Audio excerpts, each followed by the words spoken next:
जिज्ञासु मित्रों, बहुत बहुत स्वागत है आप सभी का। अभिनंदन है इस कार्यक्रम में,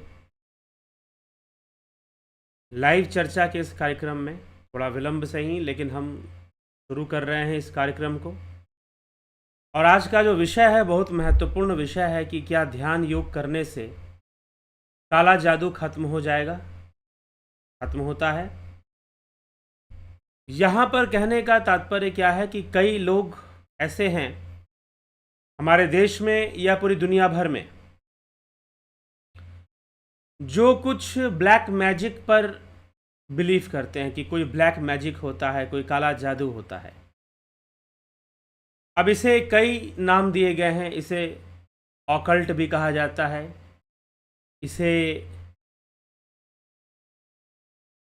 तंत्र भी लोग आजकल कहते हैं कि ये तंत्र मंत्र का विषय है, यद्यपि तंत्र का यह विषय नहीं होता।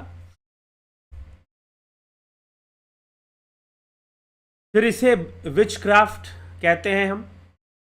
विचक्राफ्ट, विच मतलब विच का अर्थ हम हिंदी में लेते हैं डायन, कुछ इस तरह से। और वो जो करते हैं वो लोग कुछ क्रियाएं करते हैं जिससे कि किसी की बुद्धि खराब हो जाती है और वो कुछ अलग ढंग से सोचने लग जाता है।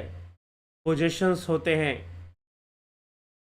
पोजेस हो जाते हैं कुछ लोग, कुछ अलग टाइप के थॉट्स से, अलग टाइप के स्पिरिट से, ऐसे ऐसी कुछ मान्यताएं हैं। तो ऐसी चीज़ों में लोग विश्वास करते हैं। कुछ लोग ऐसे हैं जो ऐसी बातों में विश्वास करते हैं और जो है कि भाई किसी को प्रेत आत्मा ने पकड़ लिया है, कोई काला जादू कर दिया है, किसी ने हमारे ऊपर तंत्र मंत्र किया है, ब्लैक मैजिक किया है, जिसके कारण से हमारे घर में झगड़ा हो रहा है, हमें घर में कहीं पर कुछ मिला था, हमें घर में जो है कहीं पर भस्म रखा हुआ मिला, हमें कहीं पर घर में सिंदूर और चावल मिले, हमें किसी ने हमारे घर पर कुछ ऐसी चीज़ें फेंक दी हैं, किसी ने हमारे घर के आंगन में मरी हुई चिड़िया को फेंक दिया है, कबूतर मारकर हमारे घर में फेंक दिया है। और उस समय से हमारे घर में परेशानियां हो रही हैं, लड़ाई झगड़े हो रहे हैं, लोग बीमार पड़ रहे हैं और इस तरह की कई परेशानियां हमारे बीच में, हमारे घर में, हमारे परिवार में आ रही हैं।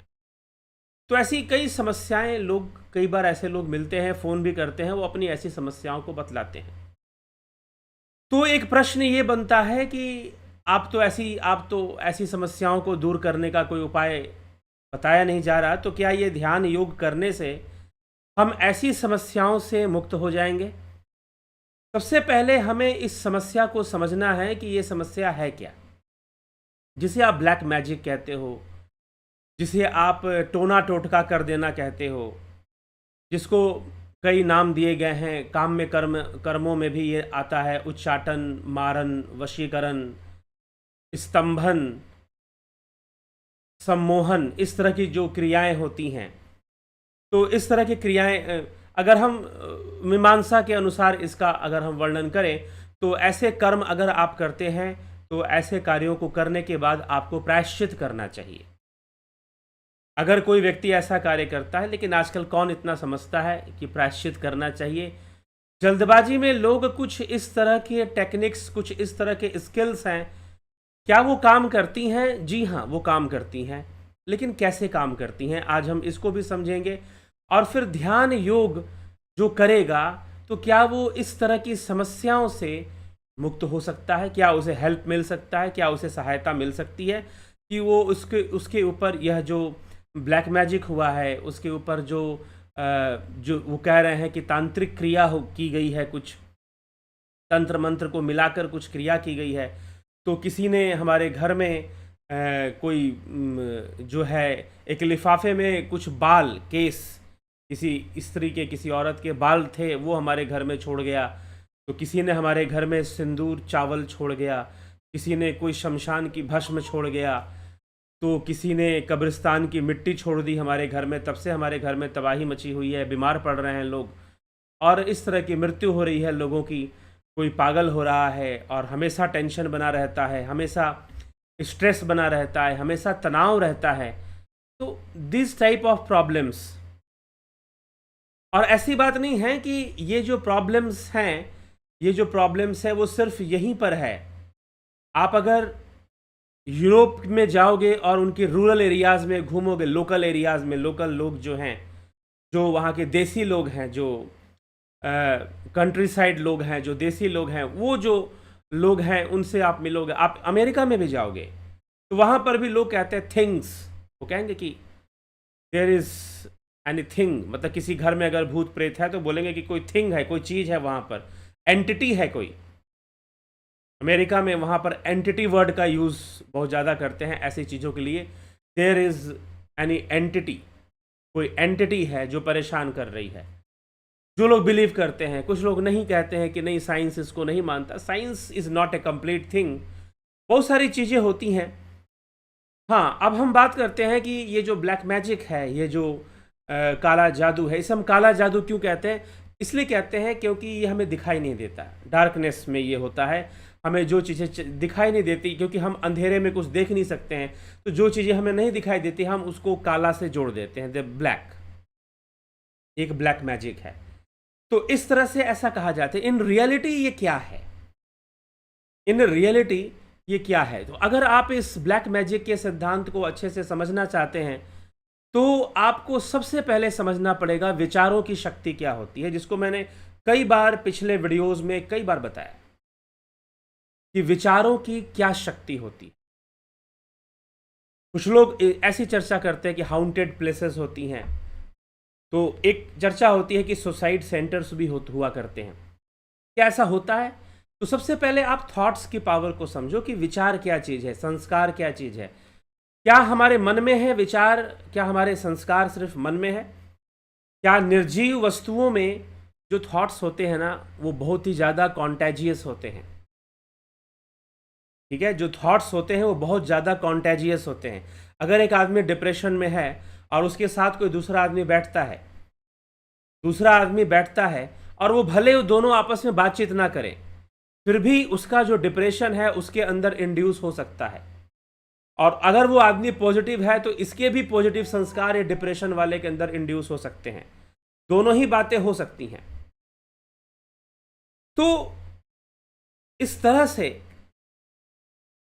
यह चीज़ देखने में, यह काम कैसे करता है? तो हमारे जो विचार हैं उनसे ये कॉन्टेजियस हुआ करते हैं और इनसे अफेक्टेड, ऐसा नहीं कि मात्र जो सजीव है, जो मनुष्य है वही हो रहा है, नहीं, उनसे अफेक्टेड जानवर भी होंगे और यहां तक कि निर्जीव वस्तुएं भी होंगी। निर्जीव वस्तुएं भी होंगी। और इस सिद्धांत को हमारे शास्त्रों ने बहुत पहले समझाया है।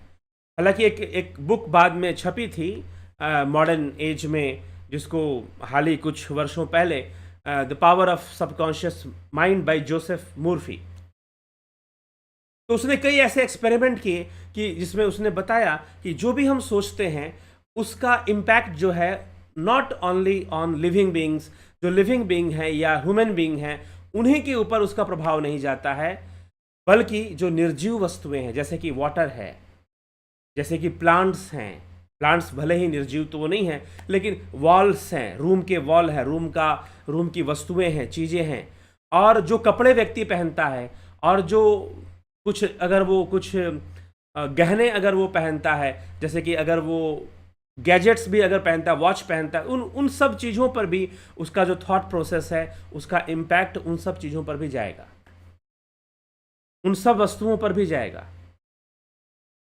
उसका इम्पैक्ट जाएगा, उसका असर जाएगा। तो कई बार कोई जगह, कोई प्लेस कई बार सुसाइड सेंटर के रूप में घोषित कर दी जाती है, क्योंकि वहां पर कई लोग सुसाइड करते हैं।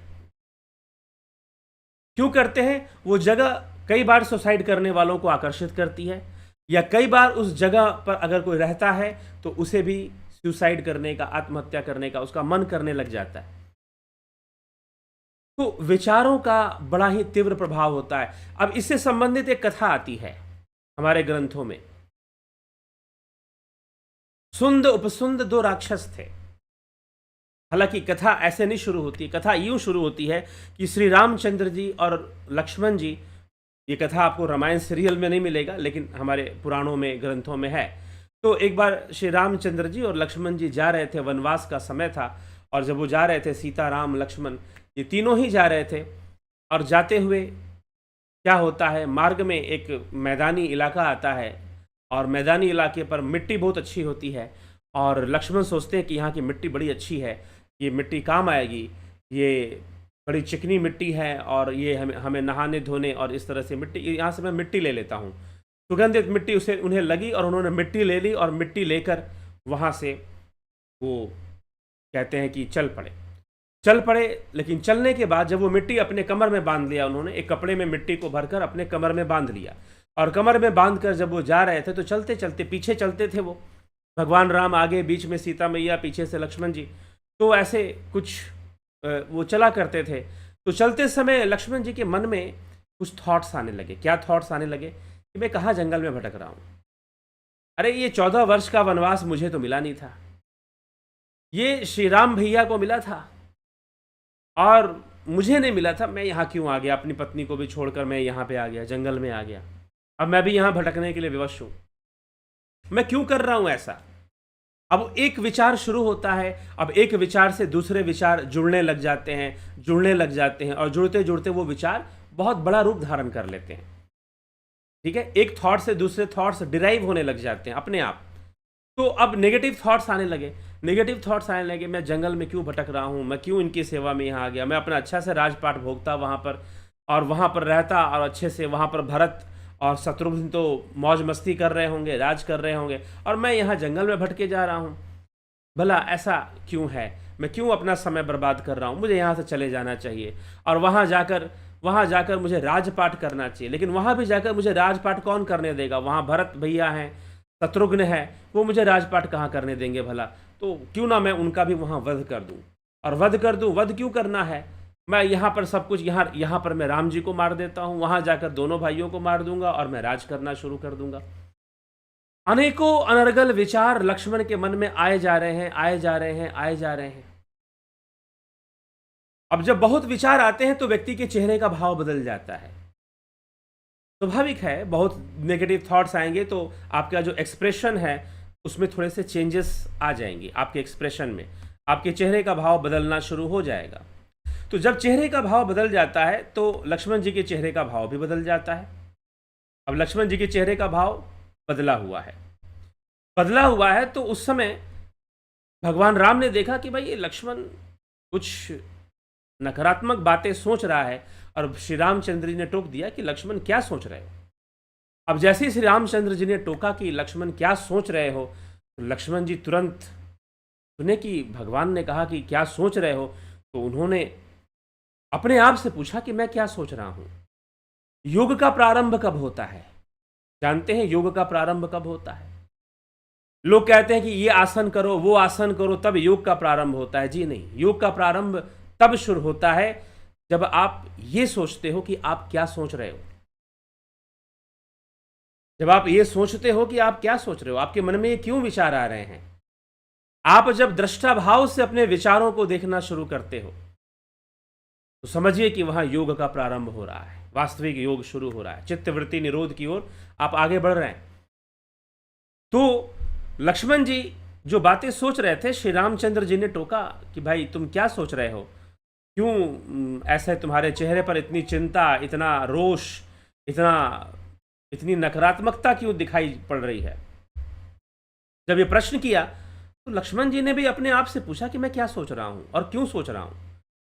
मेरे मन में तो कभी ऐसे विचार आते नहीं, श्री रामचंद्र जी के प्रति तो कभी ऐसे विचार नहीं आ सकते, लेकिन ऐसा क्यों आ रहा है। तो अब भगवान श्री राम गुरु भी हैं लक्ष्मण के, तो लक्ष्मण जी ने सारी बात श्री रामचंद्र जी से कह दी कि भाई मेरे मन में ऐसे ऐसे विचार आ रहे हैं, इस तरह के विचार आ रहे हैं जो कि आज तक कभी नहीं आए। जन्म से लेकर आज तक मेरे मन में ऐसे विचार नहीं आए, लेकिन अब पता नहीं क्यों ऐसे विचार आ रहे हैं। तो सीता मैया ने कहा कि हम कुछ देर रुक जाते हैं, आराम कर लेते हैं, क्योंकि लक्ष्मण वन में आकर बहुत थक गया है सेवा करते करते। भगवान राम ने पूछा कि नहीं, कारण कुछ और है। श्री रामचंद्र जी ने कहा कि लक्ष्मण ये बताओ कि ये तुमने कमर में ये पोटली बांध रखी है इतनी बड़ी, ये क्या बांध रखा है तुमने कमर में? तो लक्ष्मण जी ने कहा कि अरे हम उधर से आ रहे थे तो वो जो बीच में एक खाली मैदान सा मिला था, बहुत बड़ा क्षेत्र जहाँ पर ज़्यादा कोई वृक्ष वगैरह भी नहीं थे, मैदान था, वहाँ की मिट्टी बड़ी अच्छी थी, तो मैंने वो मिट्टी उठा ली और वो मिट्टी उठाकर मैंने कहा कि मिट्टी काम आएगी, बड़ी अच्छी मिट्टी है, सुगंधित मिट्टी है, और सुगंधित मिट्टी होने के कारण मैंने वो मिट्टी उठा ली और ले आया।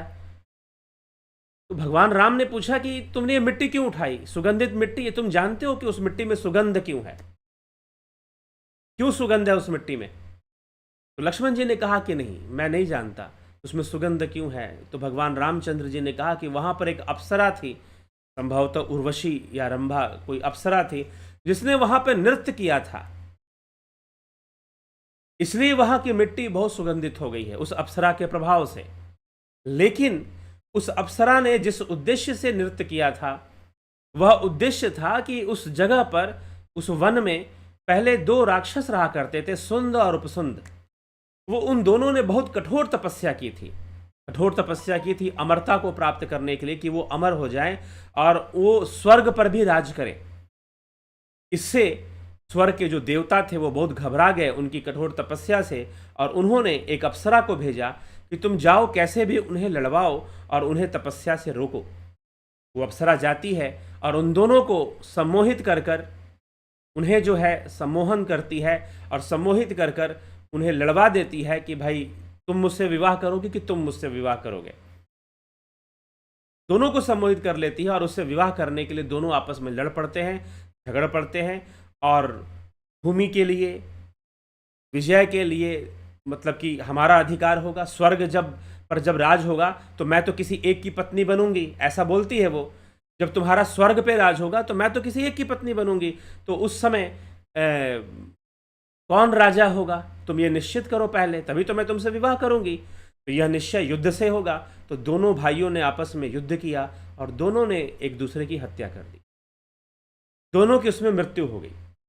तो इस प्रकार से उन दोनों भाइयों ने स्त्री के लिए, गद्दी के लिए, राजगद्दी के लिए युद्ध किया।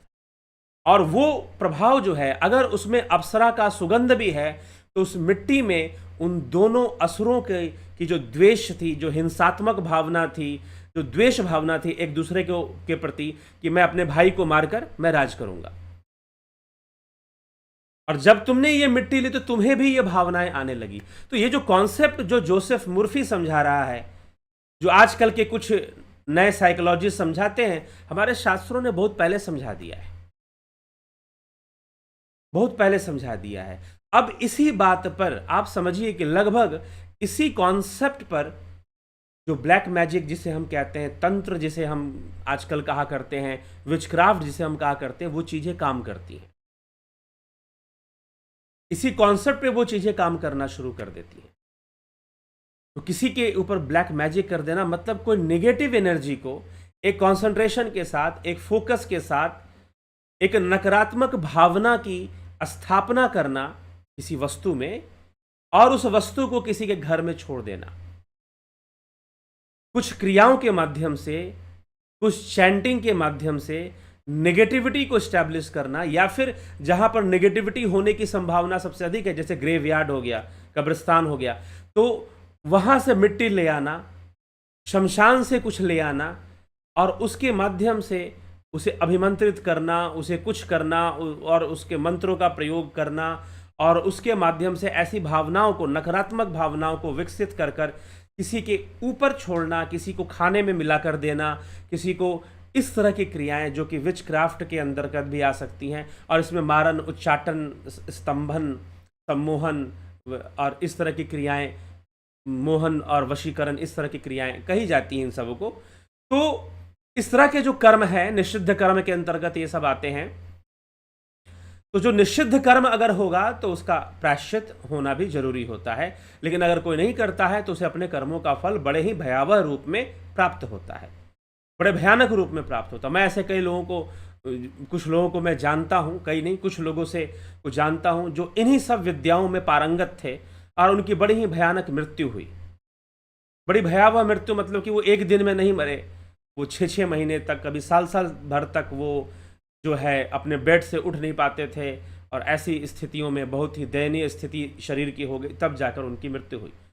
तो इस तरह की कर्मों का फल भी लोगों को प्राप्त होता है जो इस तरह के कर्म किया करते हैं। तो इस तरह के कर्म नेगेटिविटी को फैलाने वाला काम है, ये नकारात्मकता को फैलाने वाला काम है। कुछ लोग मुझसे पूछते हैं क्या ऐसी चीजें होती हैं? जी हाँ, होती हैं, काम करती हैं। लेकिन अब यहां पर प्रश्न आता है कि अगर हम ध्यान योग करते हैं तो क्या हम इन चीजों से बच पाएंगे? हाँ, यह एक प्रश्न है जिसका उत्तर आज के इस व्याख्यान में, आज के इस चर्चा में मुझे देना है आप लोगों को। तो ऐसी चीजें काम करती हैं, और हाँ, अब क्या वो पक्की काम करती हैं, एग्जैक्टली एक जैसे काम करती हैं? जी नहीं। एक जैसा काम तो आप जो खाना खाते हो ना, वो भी सबके शरीर पर एक जैसा नहीं करता। 4 आदमी एक ही तरह का खाना खाएं, चारों बॉडी पर अलग अलग प्रभाव भोजन का आएगा। हो सकता है कि एक थोड़े से ही खाने में मोटा होने लगे, और एक हो सकता है कि खा ले और मोटा ही ना हो। मैंने ऐसे लोगों को देखा है। एक ऐसे कुछ लोग कहते हैं अरे मैं तो पानी भी पीता हूं तो मोटा होता हूं, और एक कहता है कि मैं 10-10 आलू के पराठे खा लेता हूं फिर भी मोटा नहीं हो पा रहा हूं।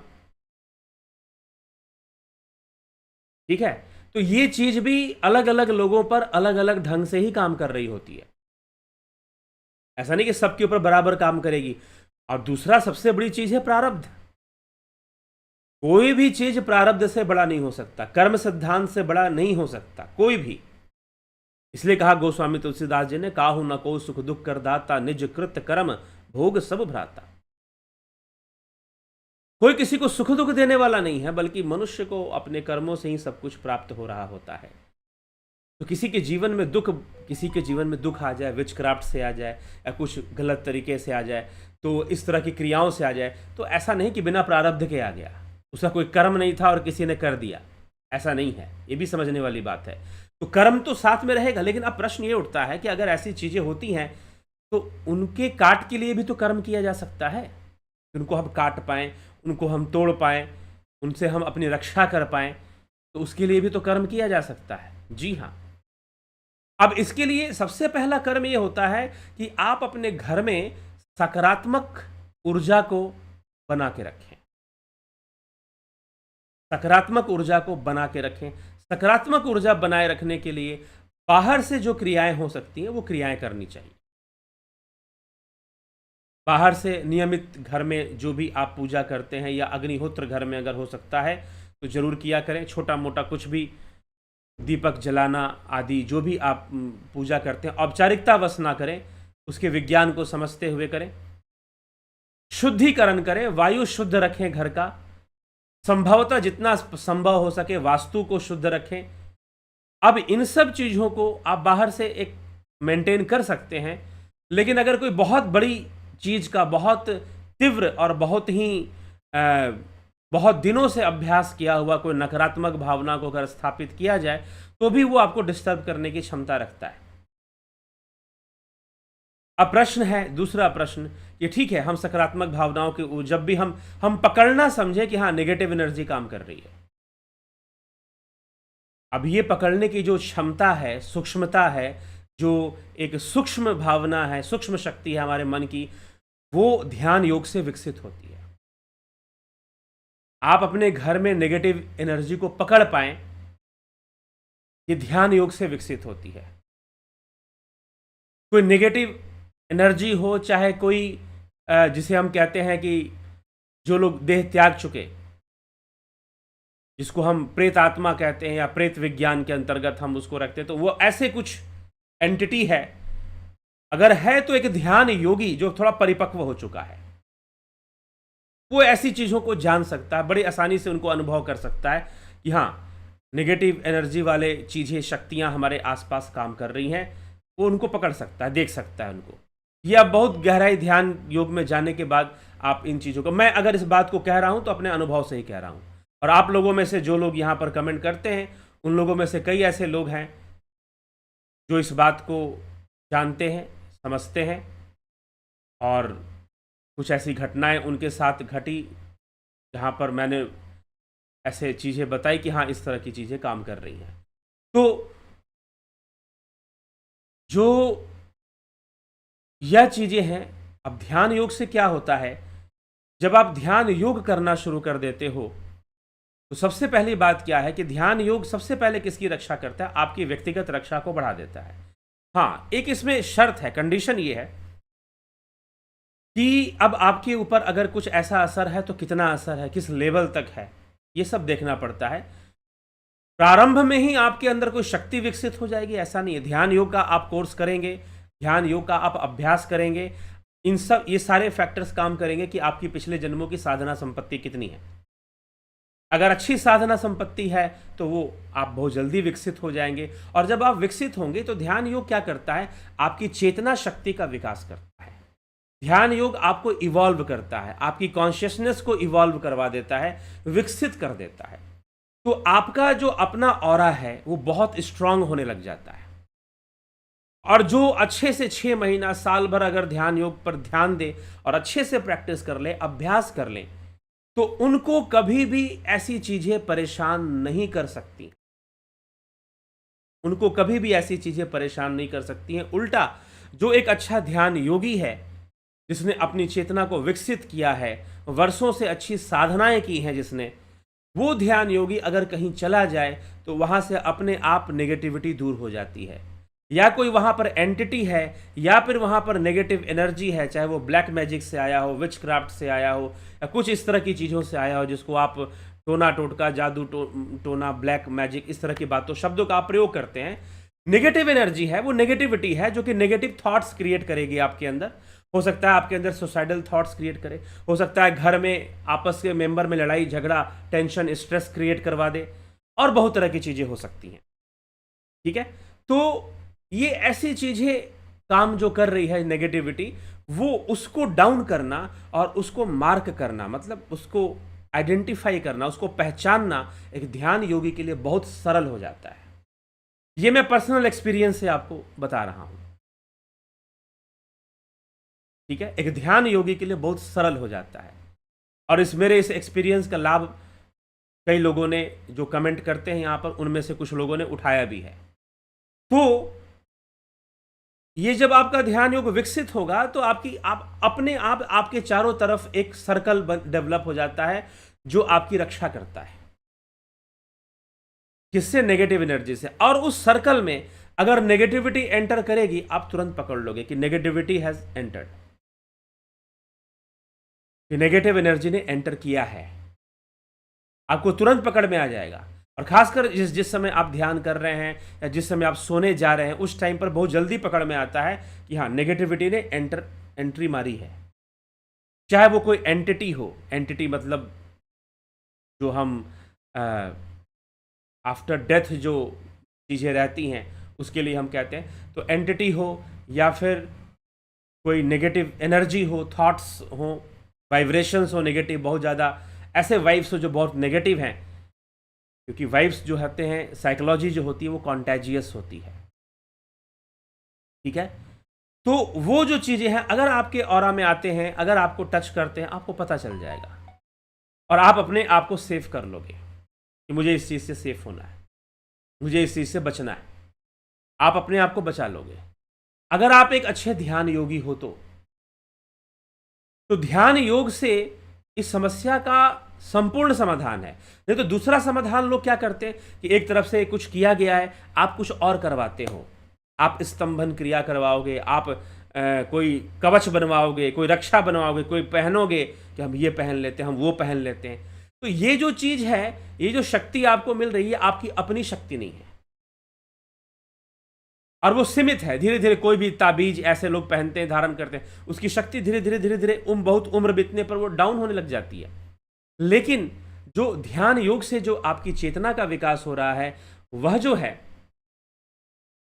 ध्यान योग से जो आपकी चेतना का विकास हो रहा है, वह बहुत ही अद्भुत होता है और वह आपको वो आपकी अपनी शक्ति होती है। उसके लिए आप किसी पर निर्भर नहीं हैं। वो आपकी अपनी पावर होती है, अपनी शक्ति होती है जो ध्यान योग से विकसित होती है, आपकी अपनी क्षमता होती है और आप इन सब चीज़ों को बहुत आसानी से हैंडल कर सकते हैं।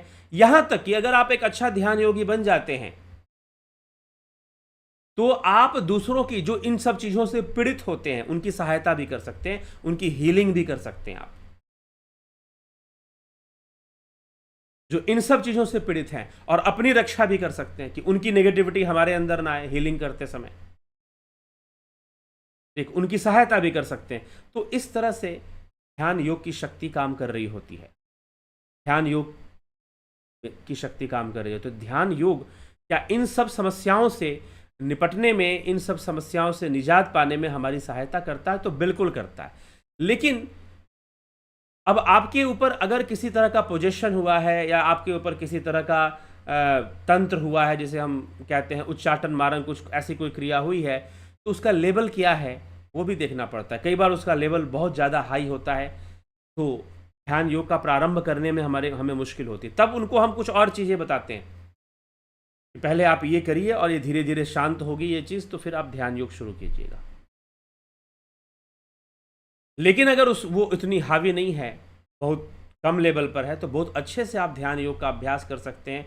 आप ध्यान योग की प्रक्रिया से जुड़ सकते हैं, ध्यान योग आप सीख सकते हैं, और ध्यान योग का कोर्स कर सकते हैं, जो कि शुरू होने वाला है 20 अक्टूबर से।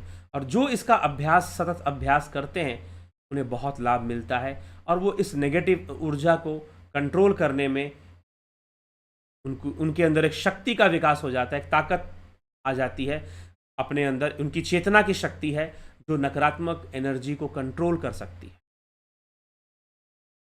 ठीक है, कंट्रोल कर सकती है, उसे रोक सकती है। ये शक्ति आपके अंदर विकसित हो जाएगी अगर आप सही तरीके से ध्यान योग में आगे बढ़ते हैं, तो अभ्यासी बनते हैं तो।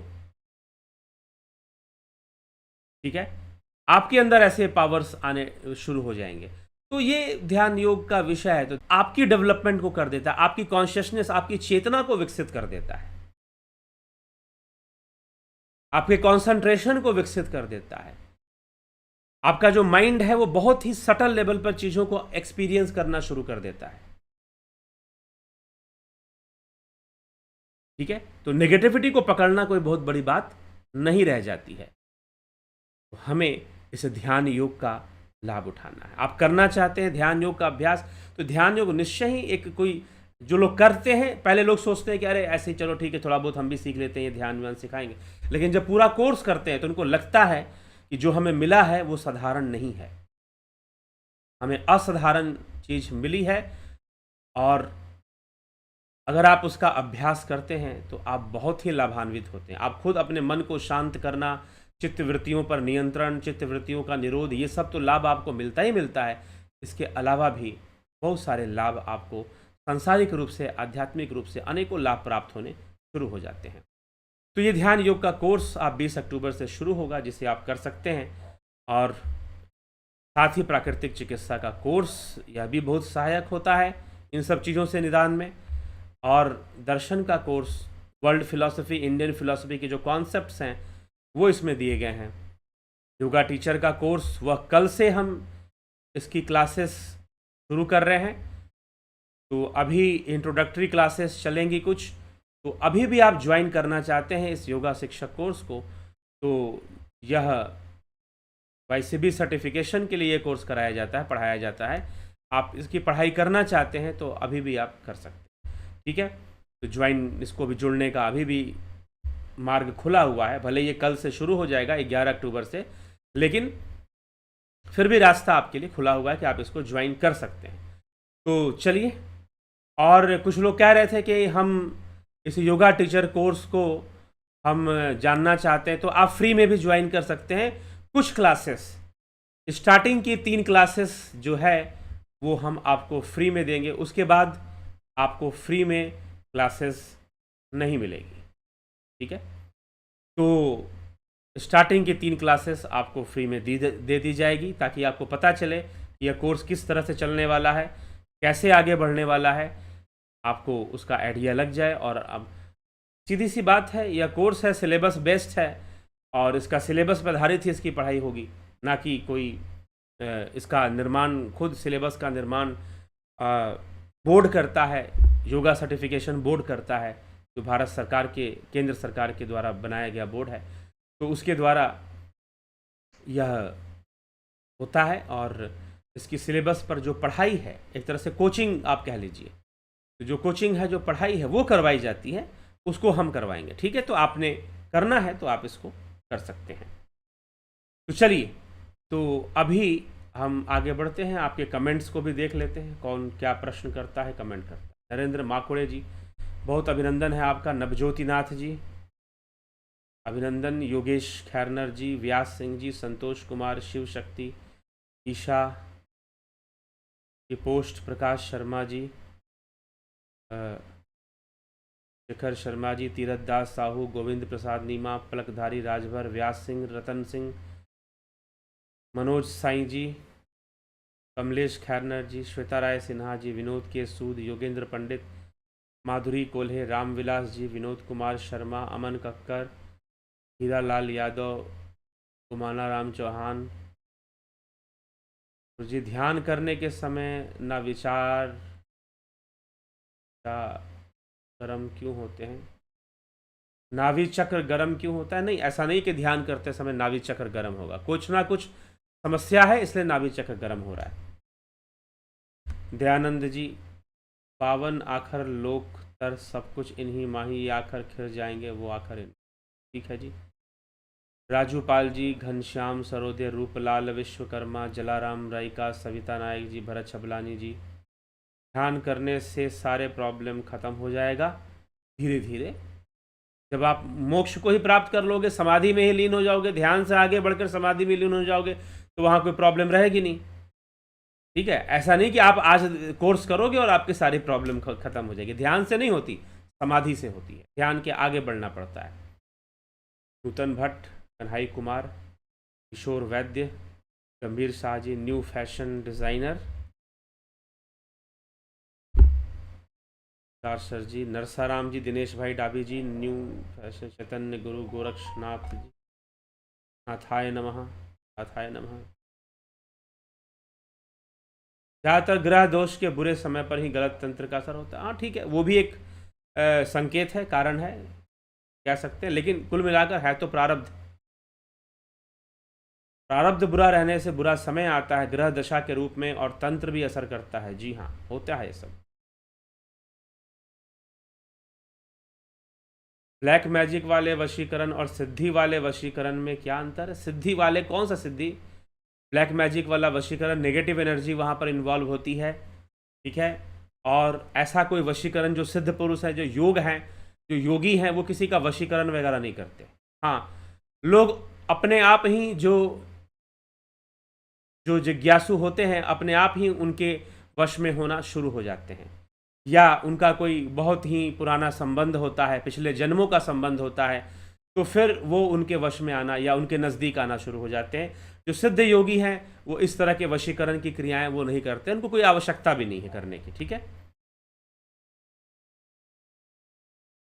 ध्यान योग का कोर्स हम आपसे ही करना चाहते हैं। जी जरूर करिए, मैसेज कीजिए। 20 अक्टूबर से शुरू होगा, अभी समय है, तो आप जल्दी मैसेज कर कर उसका डिटेल्स ले लीजिए कि कैसे ज्वाइन करना है, कैसे ध्यान योग का कोर्स ज्वाइन करना है। आप उसके डिटेल्स ले लीजिए, और डिटेल्स लेकर आप जो है इसको फॉलो कीजिए, डिटेल्स को, और ज्वाइन कीजिए। उसमें सारा बताया गया है कि कैसे कैसे ज्वाइन करना है, तो फॉलो करते हुए आप उसको ज्वाइन कर सकते हैं। ठीक है, चलिए, तो अभी हम इसको विराम देंगे अपने कार्यक्रम को, और ध्यान योग कोर्स जो भी करना चाहता है, शिव शक्ति जी, मेरी क्या ध्यान में अगर खेचरी और शांभवी होने लगे तो कुंडलिनी जगी है, और इसे क्या सभी रोग नष्ट हो जा सकते हैं? जब तक शरीर है तब तक रोग होने की संभावनाएं हैं। ठीक है, शरीर है तो रोग है, कुंडलिनी जागृत हो जाएगी तो सारे रोग नष्ट हो। आप कुंडलिनी बहुत सारे लोग जागृत करवा रहे हैं, ठीक है, और कईयों की जागृत हो रही है, ऐसा दावा किया जा रहा है, तो पूछिए जाकर उनसे, क्या रोग नहीं आ रहे, क्या समस्याएं नहीं आ रही हैं? रोग तो शरीर का धर्म है। हो सकता है कि कुछ सीख लिया, कुछ कर लिया, तो कुछ वर्षों तक की राहत मिल जाए, भाई हम बड़ा अस्वस्थ रहते थे, अब स्वस्थ रहते हैं, लेकिन क्या रोग नहीं आएगा? सबसे बड़ा रोग तो यह खुद शरीर अपने आप में, और इसकी जो उम्र है वो अपने आप ही रोगमय है। तो रोग तो उसका धर्म है शरीर का, तो वो तो आएगा ही आएगा। ठीक। तो ध्यान इसलिए नहीं किया जाता है कि रोग ना आए। ध्यान करने का ये उद्देश्य भी नहीं है कि रोग ना आए। ध्यान योग करने का उद्देश्य है उस ब्रह्म में लय होना, उस ईश्वर, उस परमात्म तत्व में लय होना, उसमें जुड़ना, उसमें जाकर मिल जाना। ठीक है। तो उद्देश्य तो उसका वो है। आपने रोग से जोड़ दिया कि रोग ठीक हो जाने चाहिए। शरीर है, सब त्यागते हैं, सबको त्यागना पड़ेगा समय के साथ। तो इसीलिए कुंडलिनी शक्ति का जागृत करने का भी उद्देश्य है ध्यान में लीन होना। ठीक है। तो पहले हम समझे कि हमें किस लिए करना है। रोगों से मुक्ति के लिए यह नहीं बताया गया। हाँ, लेकिन आपको राहत मिलेगी। आप ध्यान योग करेंगे, खेचरी साधना करेंगे तो आपको राहत जरूर मिलेगी बीमारियों से। जो लोग ध्यान योग करते हैं वो खुद कहते हैं कि जब से मैं साधना, एक बहन जी हैं उन्होंने कहा कि जब से मैंने ये साधना शुरू की है, मेरी अलमारी दवाइयों से भरी रहती थी, तो सारी दवाइयां अब खाली हो गई हैं, कोई दवाई अब की आवश्यकता मुझे नहीं पड़ रही है। जी हाँ, ये सब परिवर्तन आते हैं, लेकिन इनका उद्देश्य, ध्यान योग करने का उद्देश्य बीमारियों को खत्म करना नहीं है। मानसिक रूप से जो लोग परेशान रहते हैं, ध्यान योग करने के बाद उनकी मन स्थिति में सुधार हो जाता है, शारीरिक स्थिति में भी सुधार हो जाता है। ठीक है। जिसकी कुंडलिनी जागृत है उसको क्या ये काला जादू लग पाएगा? जी हाँ, लग सकता है। कुंडलिनी किस तरह से जागृत है, प्रश्न ये है। कुंडलिनी जागरण को आप समझते ही क्या है, कुंडलिनी क्या चीज है पहले। ठीक है। कुंडलिनी है क्या? ठीक। तो जिसकी कुंडलिनी किस तरह से जागृत है, इसलिए मैंने अभी क्या कहा, आपने वो बात नहीं समझी। अभी आपको वो नहीं पकड़ में आ रहा कि ध्यान योग करने से आपकी चेतना का विकास हो जाएगा, और जब चेतना का विकास होगा तो सुषुम्ना नाड़ी में प्राणों का प्रवेश होने से कुंडलिनी शक्ति जब जागृत होती है, वही सुषुम्ना नाड़ी जो मूलाधार में जाकर चक्कर मारकर कुंडलिनी के रूप में बैठी हुई है। ठीक है। मूलाधार में कुंडलिनी मारकर वो वहां पर बैठी हुई है वहां पर। अरे जब आपकी कॉन्शियसनेस डेवलप होगी तो कुंडलिनी शक्ति अपने आप जागृत हो जाएगी, लेकिन आप उलझ गए हो कुंडलिनी के चक्कर में। इसीलिए इस ध्यान योग के कोर्स में हम ज्यादा ये बातें करते ही नहीं कि तुम्हारी कुंडलिनी शक्ति जागृत हो जाएगी। क्या कर लोगे? जागृत होगी, मान लो जागृत होगी, क्या कर लोगे? और जिनकी जागृत हो गई वो क्या कर पा रहे हैं? क्योंकि आजकल तो बहुत लोग जागृत करके बोल रहे हैं कि हम जागृत कर देंगे। मुझसे लोग पूछते हैं क्या ध्यान योग से कुंडलिनी शक्ति जागृत होगी? बिल्कुल जागृत होगी, लेकिन बहुत छोटी बात है ये। आप बहुत छोटी मोटी बातों में उलझे हुए हो। ध्यान योग जो आपको दे सकता है, उसके सामने कुंडलिनी का जागृत होना बहुत छोटी सी बात है।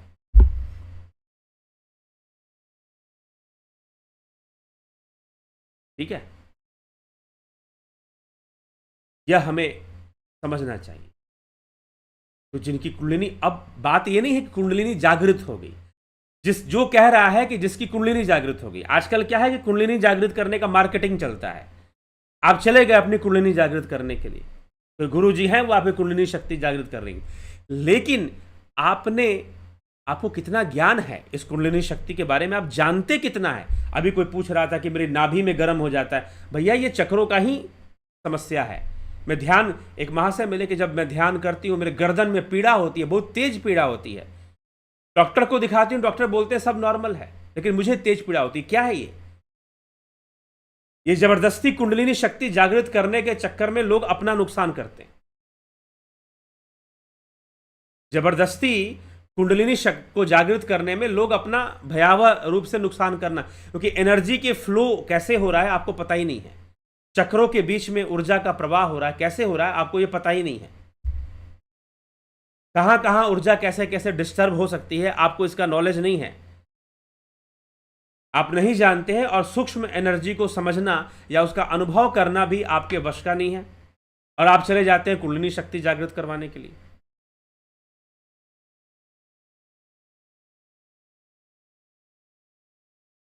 तो हमें यह समझना है, वो तो अपने आप जो होना है होगा। आपकी चेतना का विकास होगा। मुख्य कारण है आपकी कॉन्शियसनेस डेवलप हो जाएगी, वो इवॉल्व हो जाएगी, वो इंद्रियों से हटकर भी अनुभव करना शुरू कर देगी, और उसके विकसित होने से आप बड़ी आसानी से जो सूक्ष्म ऊर्जाएं हैं, जो सूक्ष्म तरंगे हैं, नकारात्मक हो सकती हैं, सकारात्मक हो सकती हैं, इनको अनुभव करना, इनको पकड़ पाना आपके वश में हो जाएगा ध्यान योग करने से। ठीक है, ये विषय है।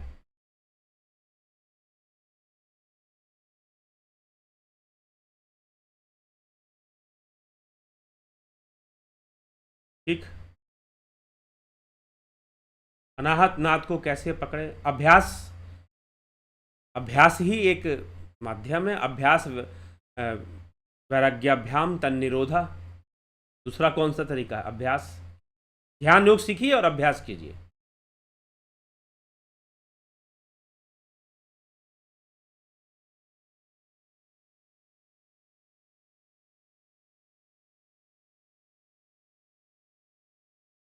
अगर ध्यान में अपने से खेचरी मुद्रा हो, सांभवी मुद्रा, पहली बात तो हो कि जब हो तो आपको पता ही ना चले कि ये सब हुआ, तो क्या वो समाधि के समीप है?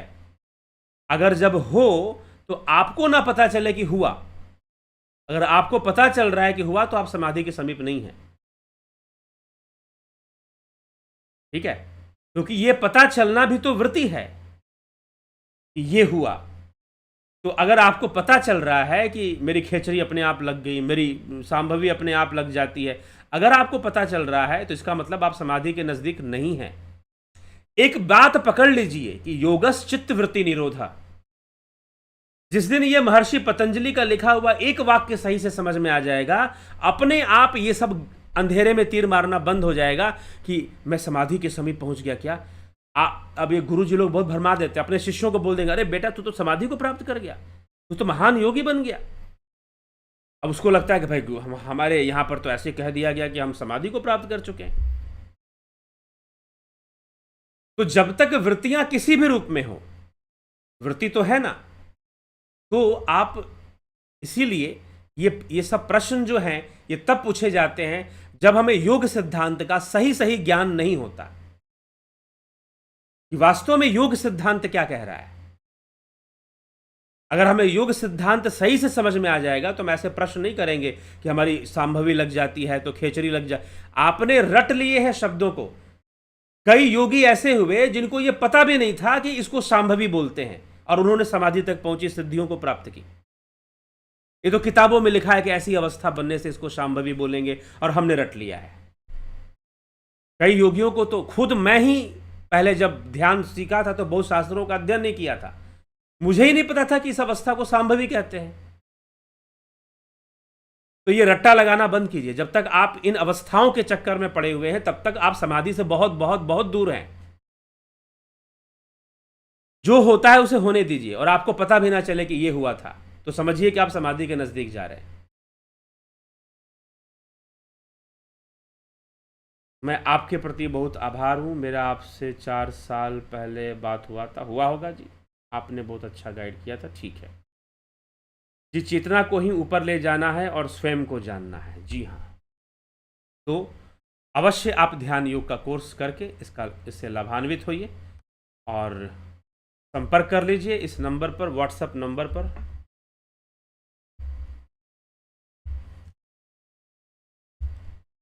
संपर्क कर कर आप डिटेल्स मांगेंगे, एक रिक्वेस्ट डालेंगे तो आपको डिटेल दे दिया जाएगा कि कैसे कोर्स को ज्वाइन करना है। ठीक है, तो आप कोर्सेज ज्वाइन कर कर लाभ उठा सकते हैं। तो चलिए अब हम विराम देंगे इस कार्यक्रम को। कल फिर मिलेंगे 9 PM लाइव चर्चा में। ठीक है, हम 9 PM लाइव चर्चा में कल फिर हम मिलेंगे। बहुत बहुत आभार आप सभी का। ओम तत्सत।